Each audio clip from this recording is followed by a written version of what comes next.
Rentangkan tangan. Gerak.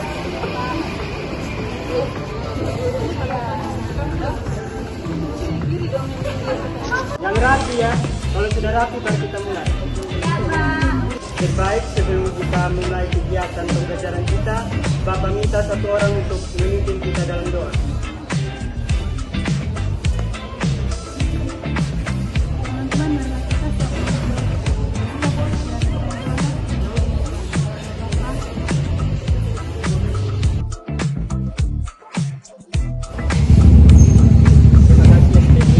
Bapak minta dua orang untuk maju memimpin kita dalam pemanasan. Satu orang laki-laki, satu perempuan.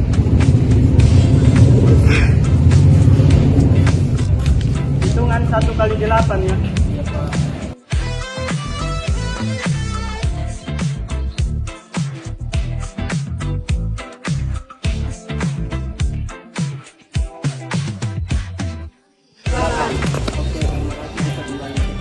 Kita pada saat ini yaitu membahas terkait permainan tradisional, yaitu di mana dalam permainan tradisional kita akan menceritakan permainan tentang ular naga panjang.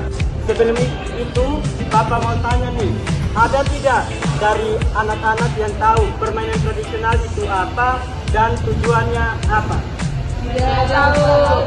Oke, jadi baik di sini Bapak akan langsung menjelaskan. Jadi permainan tradisional adalah permainan yang berasal dari suatu masyarakat tertentu dan diwariskan secara turun-temurun berdasarkan adat dan norma yang berlaku di masyarakat tersebut. Permainan tradisional juga bukan hanya sebagai media hiburan, tetapi juga sebagai media pembelajaran. Tujuannya apa, Pak? Jadi, tujuannya untuk memberikan rasa kesenangan dan kepuasan.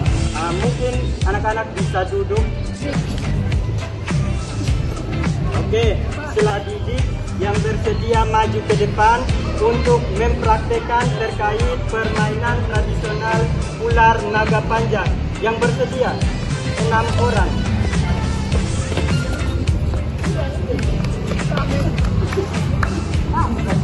Baik anak-anak, sebelum teman-teman di depan mempraktekkan terkait permainan ular naga panjang, di sini Bapak akan memberikan sedikit langkah-langkah terkait permainan ular naga panjang. Jadi, dari ke-6 peserta didik yang sudah maju di depan, 2 orangnya sebagai tiang atau penjaga, pintu penjaga, yang 4 orangnya sebagai ular naga panjang. Kenapa Bapak suruh mereka 6 orang yang maju ke depan? Agar meminimalisir waktu, karena sebentar lagi kita akan masuk ke kelas. Jadi, 2 orang sebagai penjaga. Nanti mereka berpegang tangan istilah sebagai penjaga.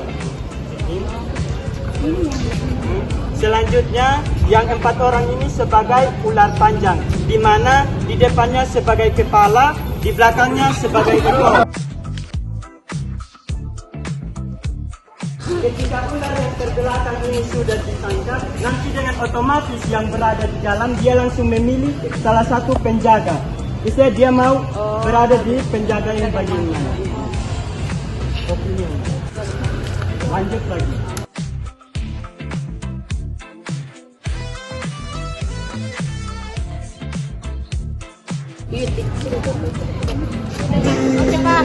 Oke, jadi anak-anak sudah mengatur dari permainan ular naga panjang.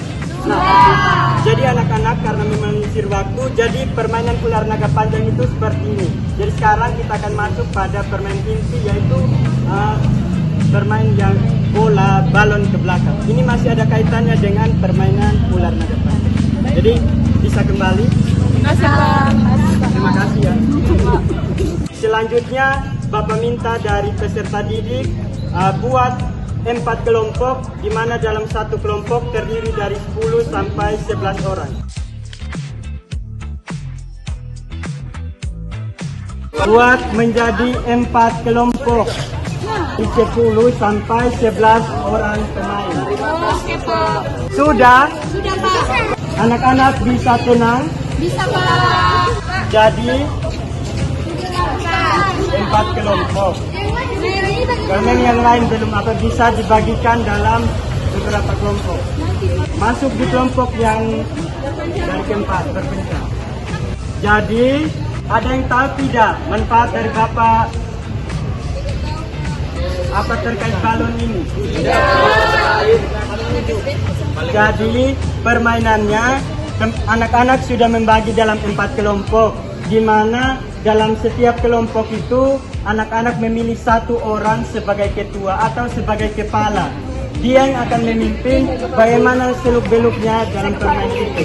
Dan satu orangnya itu sebagai ekor yang dimana nantinya balon ini akan diikat di belakangnya. Sudah mengerti? Sudah. Anak-anak bisa tenang? Bisa, Pak. Mau mulai kegiatan? Mau mulai main game? Bisa tenang? Bisa. Jadi permainannya itu satu orang sebagai kepala yang dimana dia yang akan memimpin bagaimana seluk-beluknya dalam permainan. Satu orangnya itu sebagai ekor yang dimana nanti balon ini akan diikat di pinggangnya. Jadi permainannya itu teman-teman memegang pundak tanpa adanya terputus. Mengerti?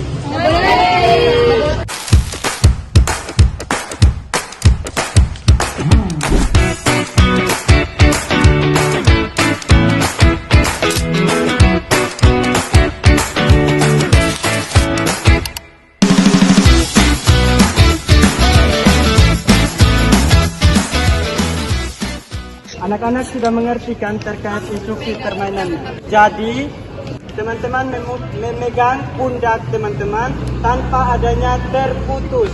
Di mana bagian depan ini sebagai kepala, dia akan mengejar balon yang ada di belakang lawan. Mengerti?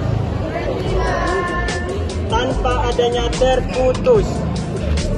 Kalau terputus langsung didiskualifikasi.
Dari permainan ular naga panjang ini yaitu kelompok 2. Selanjutnya anak-anak yang belum bermain tadi siapa-siapa?